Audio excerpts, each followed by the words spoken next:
بچہ فطرت پہ ہوتا ہے. سب بچے ٹھیک نیک شریف شرفا ہوتے ہیں, یہ بڑے ہو کے بگڑتے ہیں, جو بھی بگڑنا ہوتا ہے. بچے سارے پیارے ہی ہوتے ہیں, نیک ہی ہوتے ہیں, شریف ہی ہوتے ہیں. اگر کسی بچے کی طبیعت میں غصہ ہے تو وہ بد اخلاق ہونے کی وجہ سے نہیں ہے, وہ صحت کا کوئی ایشو ہے اس کے ساتھ. اس کا بہترین حل یہ ہوتا ہے کسی اچھے ڈاکٹر کو دکھا دیا جائے. بعض دفعہ کسی وائٹامن کی کمی ہوتی ہے, وائٹامن ڈی کی بہت کمی آج کل کامن چل رہی ہے, اس سے بھی بچے چڑچڑے ہوتے ہیں. تو کسی ڈاکٹر سے بڑے آرام سے بعض دفعہ علاج ہو سکتا ہے. اور ایک چیز کامن ہے, یہ میرا ٹاپک نہیں ہے میڈیکل سائنس, لیکن کچھ چیزیں اتنی کامن ہیں تو وہ 2 اور 2 4 کی طرح ہوتی ہیں. ڈاکٹر بھی آپ کو وہی کہے گا, بچوں کو بازاری چیزیں کھلانا چھوڑ دیں. لوگ کہتے ہیں ہمارا فلاں بچہ تو اتنی پاپڑ کھاتا ہے, اتنی چاکلیٹیں کھاتا ہے, پھر بھی امتحان میں نمبر اچھے آتے ہیں. بھائی ہر نقصان دہ چیز کا ہر ایک پہ اثر فوری طور پہ نہیں ہوتا. آپ بچوں کو چاکلیٹیں کھلائیں, پاپڑ کھلائیں, بچے چڑچڑے ہوں گے لازمی, یہ ذہن میں رکھو.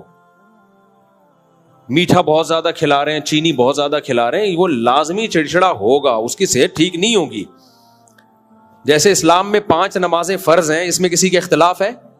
بولو, دیوبندی, بریلوی, اہل حدیث, شیعہ, سنی, سب پوری دنیا میں کہیں بھی جاؤ گے سب کہیں گے 5 نمازیں کیا ہیں؟ فرض ہیں. ایسے ہی میٹھا زیادہ کھانا, چینی کھانا, چاکلیٹیں کھانا, یہ صحت کے لیے, پاپڑ واپڑ, یہ صحت کے لیے نقصان دہ. یہ کوئی راکٹ سائنس نہیں چاہیے, یہ ریسرچ سے ثابت ہو چکی ہے ایک حقیقت.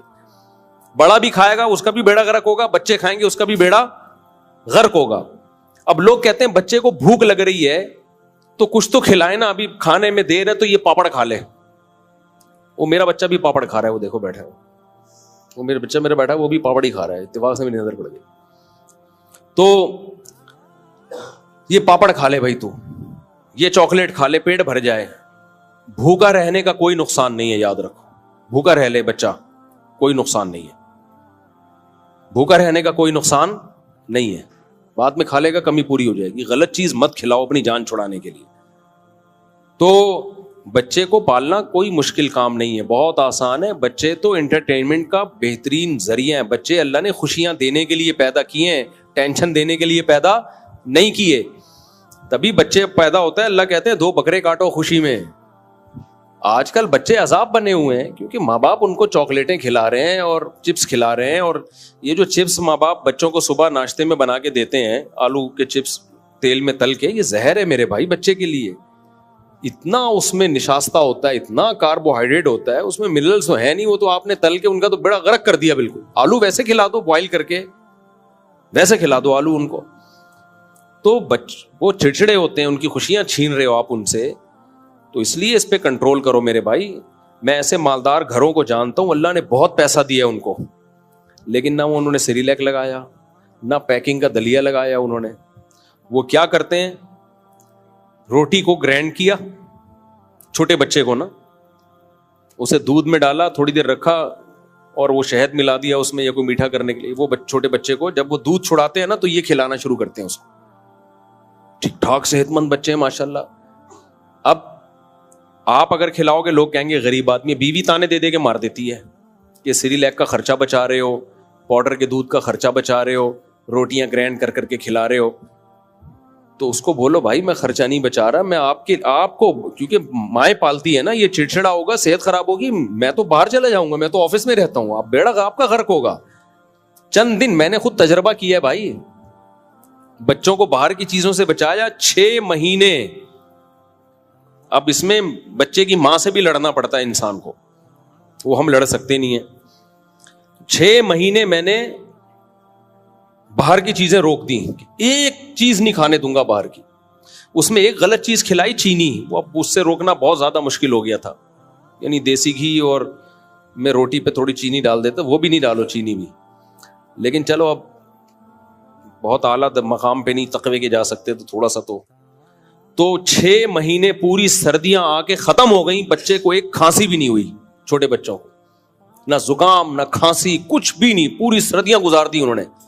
اور جس دن پرہیز توڑا ہے نا اسی دن اس کو اتنا تیز بخار ہوا ہے. تو مجھے اندازہ ہو گیا کہ یار یہ جو پیکنگ کی چیزیں ہیں نا, پیکنگ کی, تو اللہ کا واسطہ چھوڑ دو ان پیکنگ کی چیزوں کو. جب بیمار ہوگے نا پھر صحت کی قدر کرو گے, یار یہ ہو کیا رہا ہے ہمارے ساتھ. آپ کو ڈاکٹر کہتا ہے وائٹامن سی کی کمی ہے, آپ یا تو لیمن کھاؤ یا امرود کھاؤ. لوگ کیا کر رہے ہوتے ہیں, ملٹی نیشنل کمپنیوں کا وٹامن سی سے بھرپور جوس لے کر آ رہے ہوتے ہیں ڈبے میں. وہ بھائی وٹامن سی نہیں ہوتا اس میں, آپ بے وقوف ہو, میں چماٹ ماروں گا رکھ کے, مجھے غصہ آ رہا ہے مذاق میں. اس میں وٹامن سی لکھا ہوا ہوتا نہیں ہے. ان کو جس پروسیس سے گزارا جاتا ہے اس کے بعد وٹامن سی رہنا ممکن ہی نہیں ہے. میں نہیں کہہ رہا وہ کمپنیاں جھوٹ بول رہی ہیں, جب وہ جوس بن رہا ہوتا ہے اس میں وٹامن سی ڈالتے ہیں, لیکن جس پروسیس سے اس کو گزارا جاتا ہے اس سے وٹامن سی کی نہیں ہوتا اس میں. تو نہیں, میں جہاز میں ہوتا ہوں کتنے دفعہ, بھی ہمارے جن دوست نے مجھے بھیجا بزنس کلاس میں ٹکٹ کرا دیا میرا, ان کی نوازش تھی. لوگ اس پہ بھی جل رہے ہوتے ہیں, مولوی دیکھو بزنس کلاس میں بیٹھا ہوا ہے. بھائی اگلا نے اب اکرام میں کرا دیا تو میرا, اور گئے بھی اسی کے کام سے, ہم تو کرا دیا تو چلتا ہے اتنا, تو یار اس میں تکلیف کی کیا بات ہے. تو اب بزنس کلاس میں تو ایئر ہوسٹس ہر تھوڑی دیر کے بعد یہ چاہیے وہ چاہیے, تو میں نے کہا نہیں چاہیے. ایک تو میں صرف اس لیے کھانا کھاؤں کہ فری میں مل رہا ہے جہاز میں, جبکہ مجھے بھوک نہیں ہے. بے وقوفی ہے یا نہیں ہے؟ جاتے ہوئے بھی ایسے ہی ہوا, میں کھانا کھا کے گیا ہوا تھا, ایئر ہوسٹس کھانا, اب لوگ تو کھا رہے ہوتے ہیں کچھ نہ کچھ جوس. تو 2 گھنٹے بعد اس نے مجھ سے پوچھا کہ وہ آپ کا روزہ ہے کیا, ایئر ہوسٹس. میں نے کہا نہیں میرا روزہ نہیں. کھا کیوں نہیں رہا؟ میں نے کہا مجھے بھوک ہی نہیں ہے تو میں کیوں کھاؤں بھائی, گھر سے کھا کے آ جاؤں میں. ہمارے مزاج یہ بنا ہوا ہے کہ اگر ہم جا رہے ہیں کہیں جہاز میں یا کہیں جا رہے ہیں تو کوئی ٹرائی تو کرو کیا ہے یہاں پہ. کیوں ٹرائی کریں بھائی, جب ہمیں ضرورت نہیں ہے تو ہم پاگل ہیں اپنے معدے کی واٹ لگائیں صرف ٹرائی کرنے کے لیے. تو کیوں ٹرائی کریں ہم؟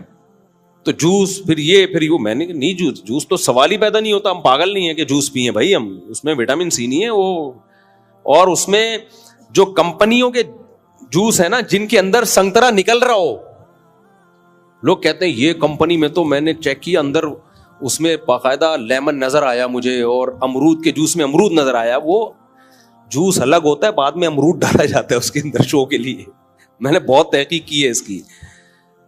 تو جوس تو ویسے بھی نہیں پیو, پھل کھاؤ, اور اگر پینا ہے تو گھر میں جوس نکال کے پیو, وہ خالص ہے. باقی میرے بھائی کتنی ہی ریلائبل کمپنی ہو, کیسے ہی اچھی ہو, پاکستان میں کسی پر کوئی اعتماد نہیں ہے. اور ایک ڈاکٹر نے مجھے بتایا کہ لوگ باہر کی کمپنیوں کی پروڈکٹ یہاں خرید رہے ہوتے ہیں, وہ زیادہ خطرناک ہے. اس کی وجہ یہ ہے کہ وہ باہر کی ہوتی نہیں ہے.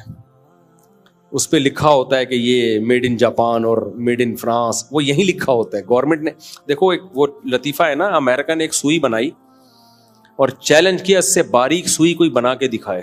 اتنی باریک سوئی تھی وہ. جاپان کیسے پیچھے رہتا, اس نے چیلنج قبول کیا. اس نے کہا سوئی, میں اس سوئی میں سوراخ کر کے دکھاؤں گا.